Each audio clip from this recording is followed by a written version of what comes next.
Hi friends, good to see you. I'm Miss Dash, and I'm so happy to welcome you back here to Dash's Library or to our weekly slideshow.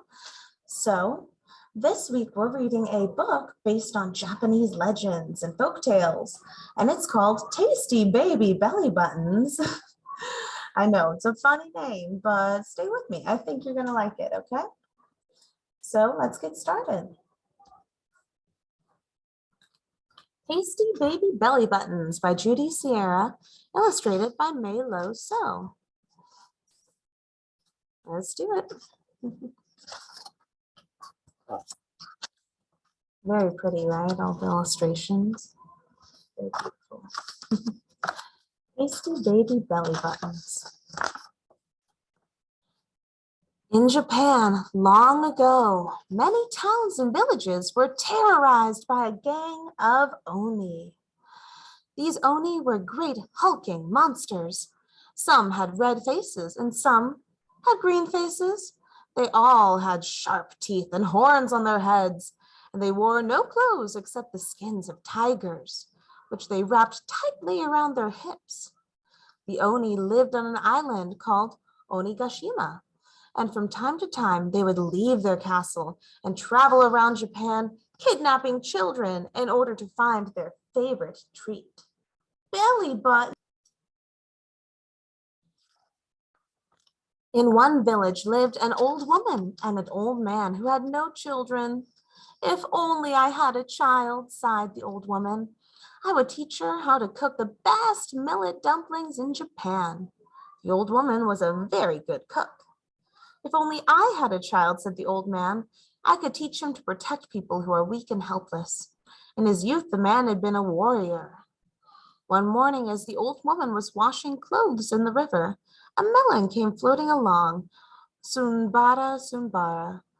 She waded into the water and nudged the melon towards her until she could lift it. Then she carried it to the field where her husband was working. The old man was delighted to see the melon, for he was hungry and thirsty.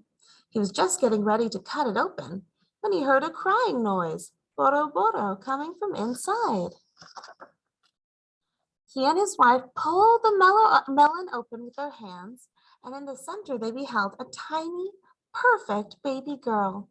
They named her Uriko Hime, Melon Princess. Yoriko grew more quickly than other children, and by the time she was 5 years old, she was cooking millet dumplings with her mother and learning sword fighting from her father. One day, everyone in the village heard an awful sound. A troop of oni came tromping into town, Zushin, Zushin.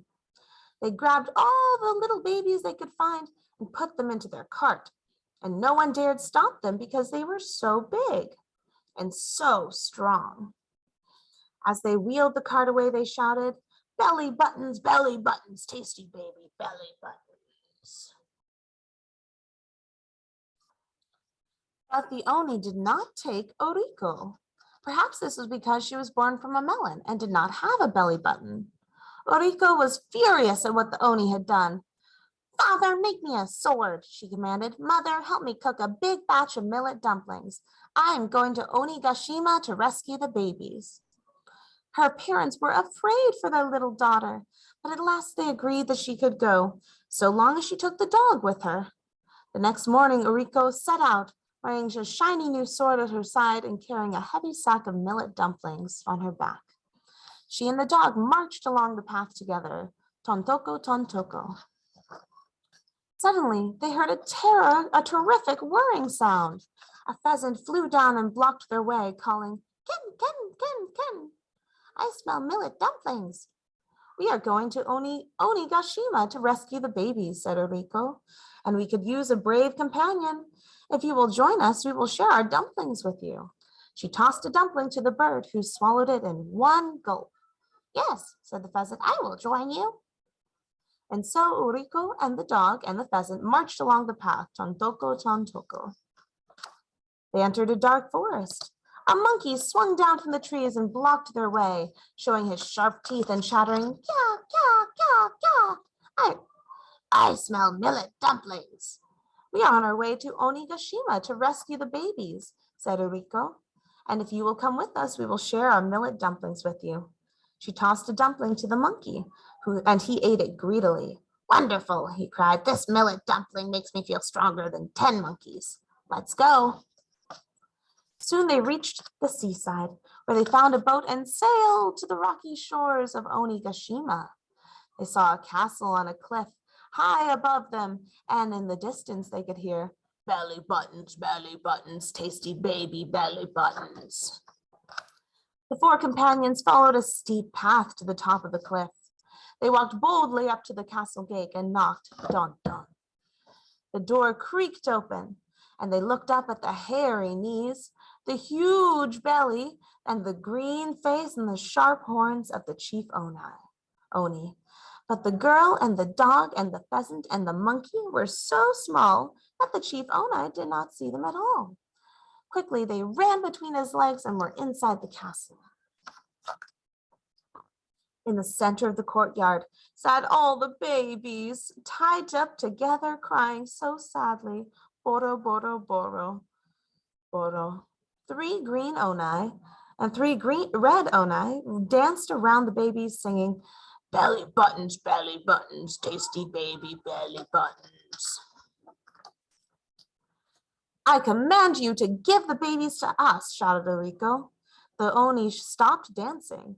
Who dares to speak to us in such an insulting way? Shouted the chief Oni. Is there an invisible spirit in our castle? The Oni ran around the courtyard and looked everywhere. When at last they saw Uriko and her minuscule companions, they laughed until their stomachs shook and tears ran down their faces. We are taking the babies back where they belong, Uriko told them, and if you try to stop us, you'll be sorry. The Oni grabbed their clubs. We will crush you like ants, they roared. Charge, my fearless fighters, cried Uriko, and she rushed to guard the babies. The dog raced around the Oni's feet and nipped their toes. When they tried to bash them with their clubs, they smashed their own feet instead. The monkey climbed up the Oni's legs and bit their knees, and when they tried to knock him off, they smacked their own kneecaps instead. The pheasant flew around and around the Oni's heads and dived at their eyes, and when the Oni tried to brush her away with their clubs, they bopped each other on the head and fell to the ground. Uriko took her sword and cut the ropes that tied the babies. Then she lifted them onto the cart and gave each one a dumpling. You may live here on your island, she told the defeated Oni, but do not ever set foot in our country again. We won't, we promise, Boro Boro, sobbed the Oni. Just go away and leave us alone, Boro Boro. Uriko had to give each of the Oni a millet dumpling too, so they would stop crying. The monkey and the pheasant searched the castle and found many bags of gold and other treasures that the Oni had stolen, and placed them on the cart in between the babies. Then the 4 companions carefully guided the cart down to the shore. They crossed the ocean and hurried to Uriko's village. Soon the babies were in the arms of their happy parents. Uriko gave the bags of gold and treasure to her own mother and father. They returned as much of it as they could to the people the Oni had stolen it from, and shared the rest with the families in their village. The monkey and the pheasant and the dog stayed with Uriko in her house, and in the evening they would sit by the fire and munch millet dumplings and tell and retell the story of their adventure in Onigashima. Aw, and here's the author's note. The story of the miraculous child who marches off to Onigashima to battle the Oni is one of the best known of Japan's folk tales. Usually the hero of the tale is Momotaro, a boy born from a peach. Oh, I've heard of him. In Shimane Prefecture, though, the tale has sometimes been told with a heroine, Uriko